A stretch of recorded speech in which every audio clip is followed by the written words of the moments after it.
Welcome back to New Zealand Dairy Farmer. The Lincoln University Dairy Farm is an early uptaker in implementing new technologies in dairying, including irrigation and pasture management. What are you doing with your pasture management that's really different to what most Canterbury farmers would be doing? Yes, something that we're really doing is trying to get big intakes into these cows. 2 years ago we were given the challenge to increase productivity without increasing our environmental footprint, and that was, we were given the challenge to use grass better than what we were. We were very good the way we used grass. We had quite a high stocking rate. We were consistently producing about 1700 kgs of milk solid, 1750, and that was on all grass. And that was by eating very high quality grass down to quite a low residual of 3.5 centimetres, and then what grew back was very high quality. So the change that we made was we purchased a mower. The farm never had a mower before. We just used the cows to clean out all the paddocks, and we started mowing pasture in front of cows. So very good high quality pasture in front of cows. The challenge was to try and get over 220 megajoules of energy down the cow's throat in a 24-hour period. In the spring, we thought with low dry matters in the grass, like our grasses were only about 12.5% dry matter, it was very hard to get that much energy down the cow's throat.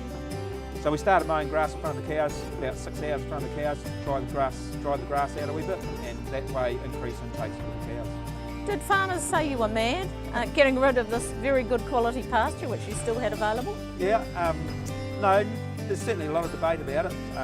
Something that hasn't really been done in New Zealand. Not a lot of trial work to back up what we're doing, but in the past a lot of farmers top behind the cows to clean up if the cows haven't eaten the pasture properly, but they want to have good quality grass next grazing for the cows. We were just doing it in front, and it worked so well. Last season was the first season that we did it. We mowed about 250 hectares out of about 1,700-1,800 hectares grazed, so not a lot. But, and at the end of that season we increased cow production from around 400 to 410 kgs milk solids to 471 kgs milk solids. So the intention is to move further on and to do a larger area of that next season? Yeah, well this season, now this is our second season that we've been doing this, and to date this year we've mowed 800 hectares, so quite a bit more than last year. But the way the season's been, it's actually dictated that we had quite a colder October, November, and very overcast days, low dry matters in the grass. But yeah, it hasn't even been about the dry matters. We've found that it's just by mowing it's actually increased the intake of the cows. How do you judge when the grass is long enough that you need to do the pre-mowing? Yes, it's probably the same level as if we graze it by the cows or mow it. It's the same level, so we don't have more grass because we're mowing. We have about the same as if the cows were harvested themselves. But every Tuesday we walk this farm without fail. It's one of the most important things that I think we've done on this farm, is we walk the farm with a plate meter and we rank our paddocks from the highest to the lowest. By doing that we can see what our demand, obviously we have a demand, we need to grow through the season about 74 kg dry matter a day.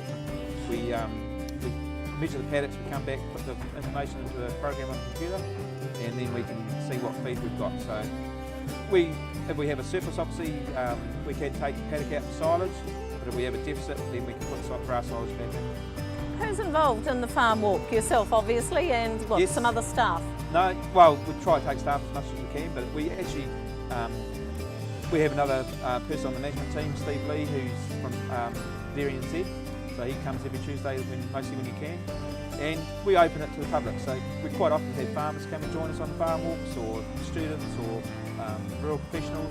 Anybody who's welcome to come. So we make that quite public, that it's open to the public. So we can have anything from the 2 of us up to 30 of us, just depends who turns up today. And what length of time does it take? Yes, that depends on who turns up. If there's the 2 of us, we can do it in about an hour and a half, but sometimes it can take 3 hours. We've got people come around asking lots of questions. But are you trying to do it at the same time of day, yes. In the morning yes. or afternoon? No, every Tuesday morning at 9 o'clock without fail is what we do, yes. Right, okay.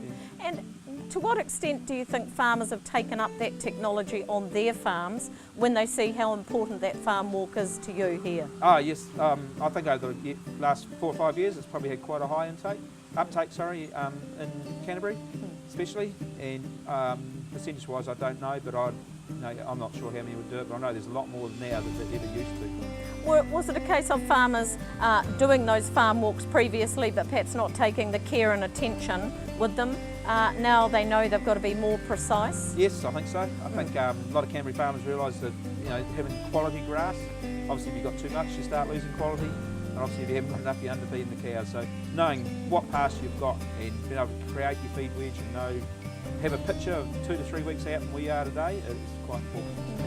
What amount of interest is there from local farmers in what you're doing in the environmental field, based on the fact that it's one of the big constraints on their farms? Yep. No, I think all farmers are all greenies. They all very much only farming to look after the environment. So I think at the back of, well, not even at the back, but everybody's mind is definitely on environment. So all farmers are looking at ways to improve the environment all the time. What's some of the work that you've done here on the farm that's caused the greatest amount of discussion amongst local farmers and perhaps some of the biggest attendances at field days? Yes, in the past it's definitely been our grazing management, referred to before as the Lincoln University system, which was using all our grass eating down to a very low residual, which gave us quality grass going forward. That really had created a lot of interest. Took farmers a while to uptake that as well, but when they did, I think they got using it, looking after the quality of grass. And we certainly have caused quite a stir with changing to precision dairy farming. We've had quite a good turnout of our field days since we've changed that. People wanting to know how we're going to do it.